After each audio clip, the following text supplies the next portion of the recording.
कैसा है ये मौसम बदलता नहीं, भीगा भीगा बादल हटता नहीं। कैसा है ये मौसम बदलता नहीं, भीगा भीगा बादल क्यों हटता नहीं। तेरे प्यार का नशा ऐसा उतरता क्यों ये नहीं। गुम हो कब से इन रास्तों में तू क्यों मिलता नहीं। कैसा है ये मौसम बदलता नहीं, भीगा भीगा बादल हटता नहीं। Hi guys, welcome back to my channel. আশা করছি তোমরা সবাই খুব ভালো আছো, সুস্থ আছো। আগের ভিডিওতে তোমরা দেখেছো আমরা এসেছি চারখোলে, আর চারখোলে এসে আমরা ছিলাম চারখোল রিসর্টে। চারখোল রিসর্ট থেকে চেক আউট করে নিয়ে আমরা আছি এই রত্নাদিত্য বার্ডিং হোমস্টেতে।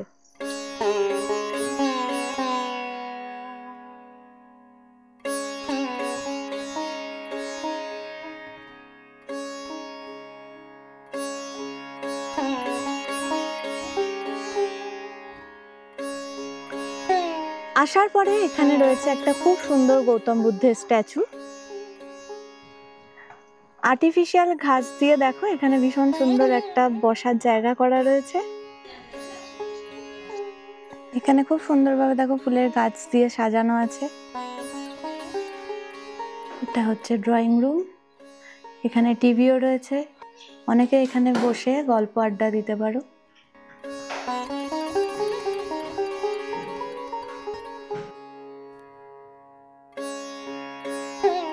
হোটেলের মতো এখানেও দেখো রুম নাম্বার করা আছে। এখানে আমাদের রুম নাম্বার হচ্ছে 203। এটা একটা ভিউ রুম।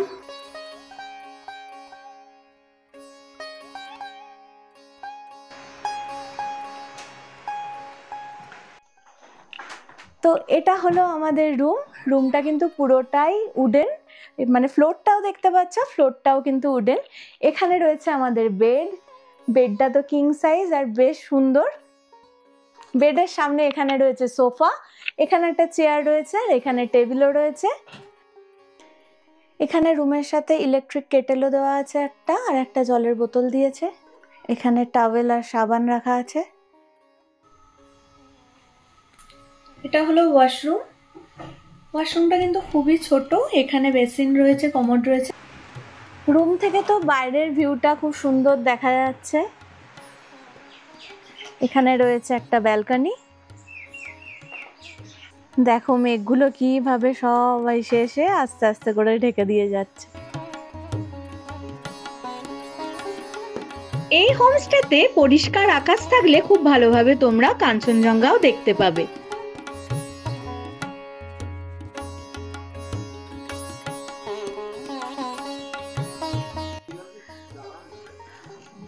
হোমস্টের গাছে দেখো কত আপেল হয়ে রয়েছে। আমরাই প্রথম এখানে এসে আপেল দেখতে পেলাম। এখানে রাস্তাঘাট কিন্তু ভীষণ সুন্দর, তাই পায়ে হেঁটে গ্রামটা ঘোরার জন্য বেরিয়ে পড়লাম।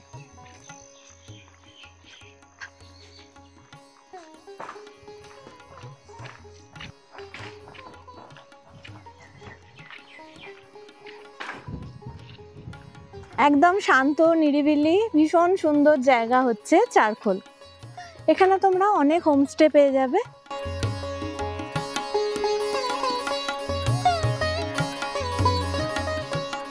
প্রতিটা বাড়ির সামনে দেখো কি সুন্দর ফুল গাছ দিয়ে সাজানো।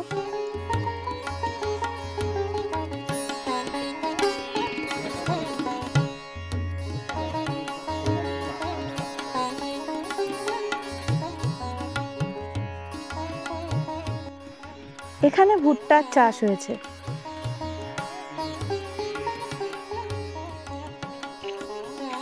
আমরা এখন চলে এসেছি আর্জেন্ট পেমাচলিং গুম্পার কাছে।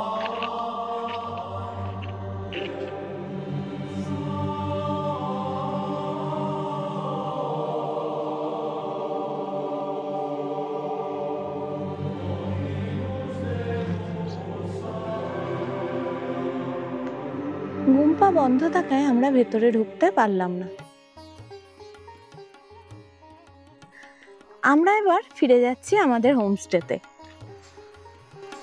বর্ষায় এই চারখোলে আসলে তোমরা কিন্তু খুব সুন্দর মেঘের খেলা দেখতে পাবে। পাখির ডাক, মেঘের খেলা, ভীষণ সুন্দর সময় কাটবে এখানে আসলে। হোমস্টেটা থেকে ভিউটা তো খুবই ভালো, সামনেই একদম ক্লিয়ার ভিউ। আমরা যে এই ভিউ রুমটাতে আছি, এই রুমটা থেকে তো সামনে একদম কোনো অবস্ট্রাগল নেই, খুব সুন্দর ভিউ। আর এই রত্নাদিত্য হোমস্টের আমাদের তো সার্ভিসটাও একটু স্লো লাগলো, কারণ এসেই আমরা কফি অর্ডার করেছিলাম, প্রায় 1 ঘন্টা হতে চললো, এখনো অবধি সেই কফি এসে পৌঁছায়নি। দেখা যাক এর পরের এক্সপিরিয়েন্সটা কেমন হয়। তো এখন আমরা যাচ্ছি লাঞ্চ করতে। এটা হচ্ছে এই হোমস্টের ডাইনিং এরিয়া।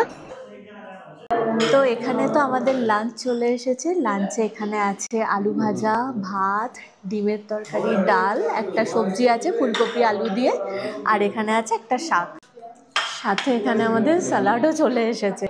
আলু ভাজাটা কিন্তু খুব সুন্দর বানিয়েছে, একদম ক্রিস্পি ক্রিস্পি।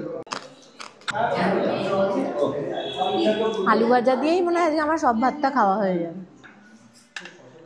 এখানে খাবারের টেস্ট কিন্তু ভীষণ ভালো ছিল, প্রত্যেকটা খাবারই।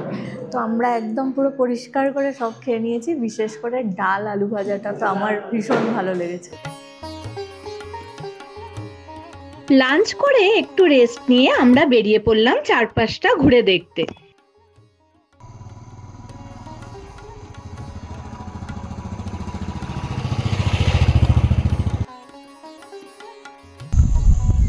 আমরা চারখোল গ্রামটা এবার একটু ঘুরতে বেরিয়েছি, পায়ে হেঁটে বিভিন্ন জায়গাগুলো দেখছি। চারদিকেই তো দারুণ সুন্দর পাখির ডাক শোনা যাচ্ছে, দেখো একদম শান্ত জায়গাটা, ভীষণ সুন্দর লাগছে জায়গাটা। রাস্তাঘাট এত পরিষ্কার এখানে, আর যেই দিকে তাকাচ্ছি কি সুন্দর ভিউ, আর চারিদিকটা পুরো সবুজ হয়ে রয়েছে।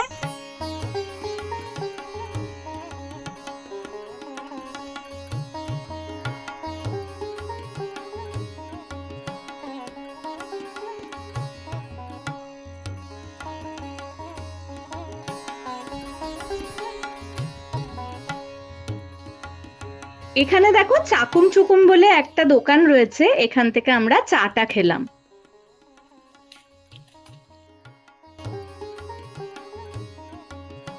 আর সামনেই রয়েছে দেখো একটা ভিউ পয়েন্ট। সানরাইজ দেখতে হলে তোমাদের কিন্তু এই ভিউ পয়েন্টটাতেই আসতে হবে।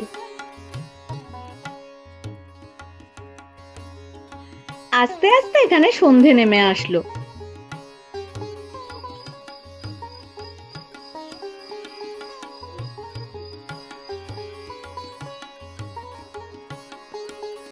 তো সন্ধ্যা হতে একদম গরম গরম পকোড়া চলে এসেছে, সাথে রয়েছে চা। আগে চাটা খেয়ে দেখি।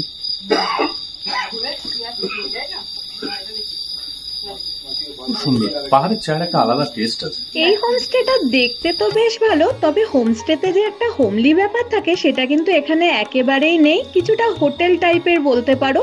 তবে এখানকার খাওয়া দাওয়া কিন্তু বেশ ভালো, আর ভিউও তো খুবই ভালো। আমাদের তো ডিনার রেডি। এখানে দিয়েছে পেঁয়াজ দিয়ে মুসুর ডাল, একদম বাঙালি স্টাইলের আলু ভাজা, চিকেন আর ভাত। এখানে রুটিরও অপশান আছে, তবে আমরা ভাত নিয়েছি। তো খিদে তো ভালোই পেয়েছে। পাহাড়ে একটা জিনিস আমার খুব ভালো লাগে, যে এখানকার প্রত্যেকটা খাবার খুব গরম।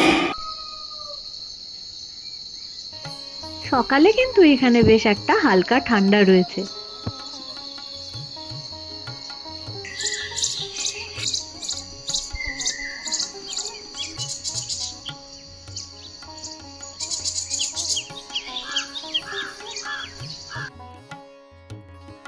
আজকের ওয়েদারটা তো চারখোলে মোটামুটি ঠিকঠাকই আছে। এবারে আমরা ব্রেকফাস্ট করে নিয়ে এখান থেকে চেক আউট করে নেব। এখানে আমাদের থাকা খাওয়া নিয়ে দুজনের পার হেড 2000 টাকা করে খরচ হয়েছে। আজকের ভিডিওটা তাহলে আমি এখানেই এন্ড করছি। নেক্সট একটা ইন্টারেস্টিং ভিডিও নিয়ে খুব তাড়াতাড়ি তোমাদের সাথে দেখা হচ্ছে। ততক্ষণ পর্যন্ত সবাই সুস্থ থেকো, ভালো থেকো, বাই বাই।